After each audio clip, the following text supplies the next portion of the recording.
Peut-on demander la suppression d'un avis Google? Alors, la réponse est oui, mais attention. Oui, vous pouvez faire un signalement auprès de Google. Il faut savoir que c'est géré humainement par Google. Chaque avis est pris en compte et Google cherche toujours à répondre à ses utilisateurs. Donc, pour obtenir gain de cause, l'avis doit être soit injurieux, soit diffamatoire, soit publicitaire, comme les spams, soit en conflit d'intérêts, soit ils doivent inciter à la violence ou la haine. Si vous ne rentrez pas dans ces cas de figure, ça sera quasiment impossible de faire supprimer des avis Google. Là, le mieux, c'est d'être entouré. Nous, on a un réseau d'avocats qui peut nous aider dans ce circuit-là. 5 conseils sur la fiche Google My Business. Voilà, c'est de répondre à tous les avis, qu'ils soient positifs ou négatifs.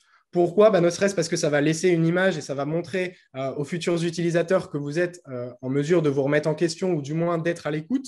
Et surtout, ça va aussi favoriser votre référencement naturel.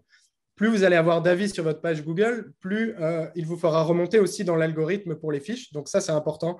Et on en parlait tout à l'heure, les interactions aussi, le fait de répondre aux commentaires, ça va vous aider.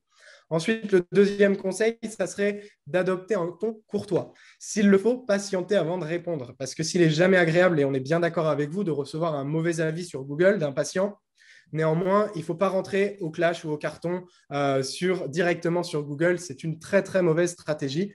Donc, prendre le temps de répondre, je le dis en troisième conseil, répondre rapidement aux avis, idéalement 48 heures.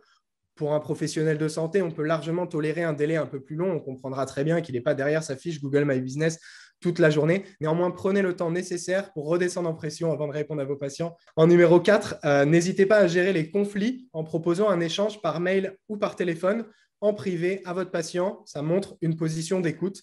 Et enfin, servez-vous des avis pour améliorer l'expérience de vos patients. On a souvent des avis qui sont laissés non pas sur la consultation en elle-même, mais sur l'accueil au cabinet. Et bien là, peut-être que vous pouvez en profiter avec votre secrétaire médical, si vous en avez une, pour peut-être revoir les process d'accueil de votre patientèle.